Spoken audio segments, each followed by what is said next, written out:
Welcome to the PhysicsPlace, the place to learn about physics, and in this video I'm going to explain what the area under a graph means. So if you have a graph like here, then there's a certain area under this line and it has a meaning. And it has a meaning for two different graphs, for velocity time graphs and for acceleration time graphs. And I'm going to look at both of them. First I'm going to show what it means for velocity time graphs. As you can see, we have a velocity time graph here. So here we have the velocity in meters per second and we have the time in seconds. And from 0 to 15 seconds, we have a constant velocity of 12 meters per second. And we have a certain area under this graph. And if we want to know the area of one square, so from this one square, then we have to multiply the base with the height. So the base is in this case 1 second, because from 0 to 1 it's 1 second, because that's the unit here.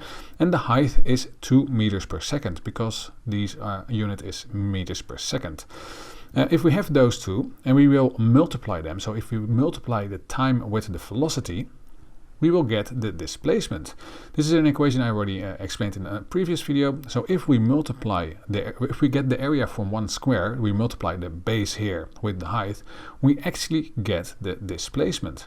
So if we multiply the base with the height, we use this equation, we calculate the displacement, and in this case that will be 2 because the height is 2, the base is 1, so every square here is 2 meters.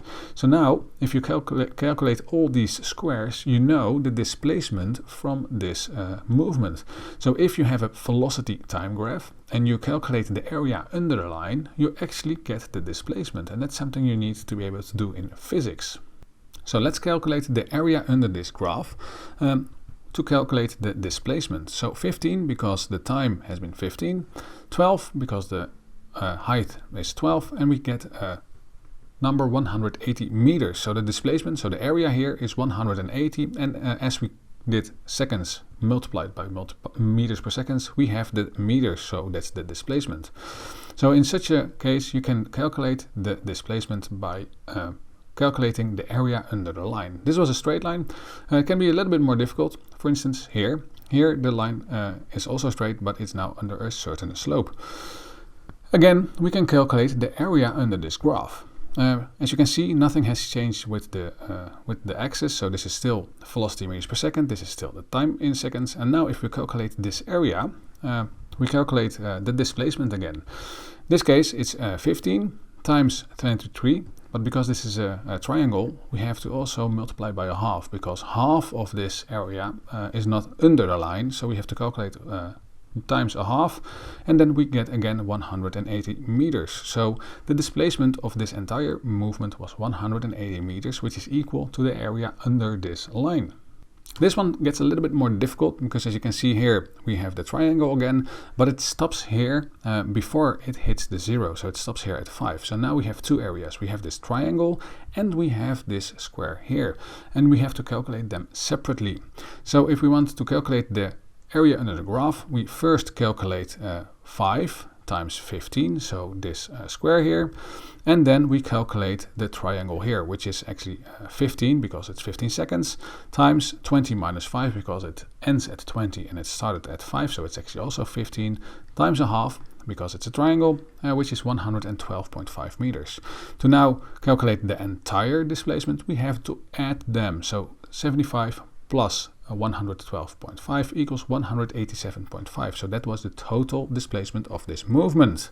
Another way is looking at the average speed. This one started at 20 meters per second. It ended here at 5 meters per second. If we add them together, we have 25. If we divide by 2, we have 12.5. So the average speed is 12.5 meters. And if you now look at the area, you can see that a certain area here is above the line, and here the same amount of area is under the line. So if you put this one here, then you see that we actually now have this square. So now we can calculate just by again using the area under the line, and now we have from 0 to 15 times 12.5. So now we don't have to separately calculate them, we can calculate them in one go. So that's also possible if you use the average speed. And again, you see it's 187.5, just like with the previous method, but this one is sometimes easier. It gets more difficult when we don't have a straight line like this one. And now we cannot just have one triangle or a square. We now have to really count the squares. So we have to calculate one square. In this case, it's 1 second and 2 meters per second. So the base is 1 second. The height is 2 meters per second. You have to look at that can change from each graph on. So if we calculate this, then we know that the displacement of one square is 2 meters. And now we have to calculate the amount of squares here, and we just have to count that. So we just count all the squares, and if I count it in this case, we have 67 squares. So we have 67 squares under the line. Of course, 2 meters for every square, so 67 times 2 meters is 134 meters. So that's how you use the method of the area under the line to calculate, in this case, the displacement, because we have velocity and time. Of course, it changes when we have acceleration and time. So now the velocity is gone and we have acceleration, and we can use the same method, but we will calculate something different. If we use the area under the line again, in this case, if we use the area for one square, we have the time here and we have the acceleration here. So if we multiply the time with the acceleration, so the base is the time, the acceleration is the height is the acceleration. If we multiply them, we actually get the velocity. So now the area under the graph is not the displacement, but it's the velocity. So when it's an acceleration time graph, you calculate the same thing with area. You calculate with the same way the area, but not the displacement, but the velocity, because you use now this equation. So now every square has actually a change in velocity of 2 meters per second. So for every square under this line, the velocity changed with 2 meters per second, which is logical because it's an acceleration of 12 meters per second square for 15 seconds. So now the area under the graph is the change in velocity, which is 15 times 12, which is 180 meters per second, and not the displacement which was before here. So you have to really be careful if you use this method that you check what's on this axis, if it's acceleration or velocity. An example, determine the displacement of the motion given in the graph. So we have four different motions, A, B, C and D. You have to calculate them individually and then you have to add them to know the total displacement. So see if you can manage for yourself. Okay, we will just start with the first one here. We have to calculate the squares. We know that 1 square is 1 second, because we go here from 0 to 1, that's 1 second is the base. The height is half a meter per second, so 1 square is a displacement of a half a meter. Now we have to calculate how many squares there are. There are around 9.2 squares. Of course, you can have a little bit margin of error here. You don't have to exactly have 9.2. Multiply by 0.5 because that's the area of 1 square, and we now know the displacement of this movement, which was 4.6 meters. Now for this one is a little bit easier because we can just also count the squares. We can just also multiply the squares. Base times height. The base is 3 seconds. The height is 3 meters per second because it starts at 0 and it ends at 3. So the displacement was 9 meters per 9 meters. We put it here. Now for C. Again, we have a base, we have a height, but it's a triangle, so we also have the half, which we have to use for multiplication. So half times the base times the height.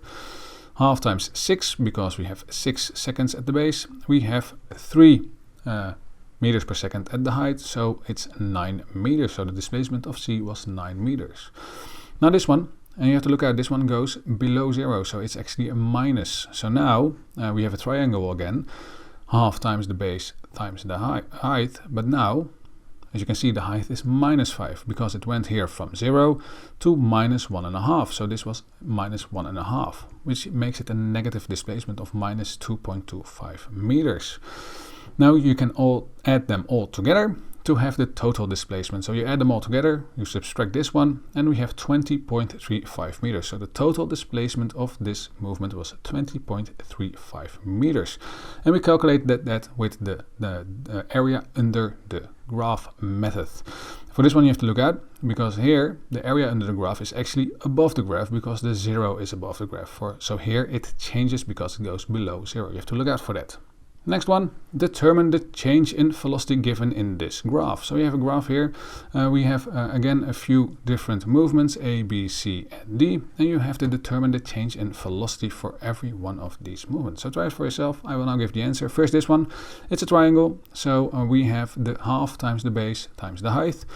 We have half 3 because the base is 3 and the height is 3. So it's 4.5 meters per second because we were given in acceleration, so we go to velocity now. So it's 4.5 meters per second. That's the change of velocity in this movement.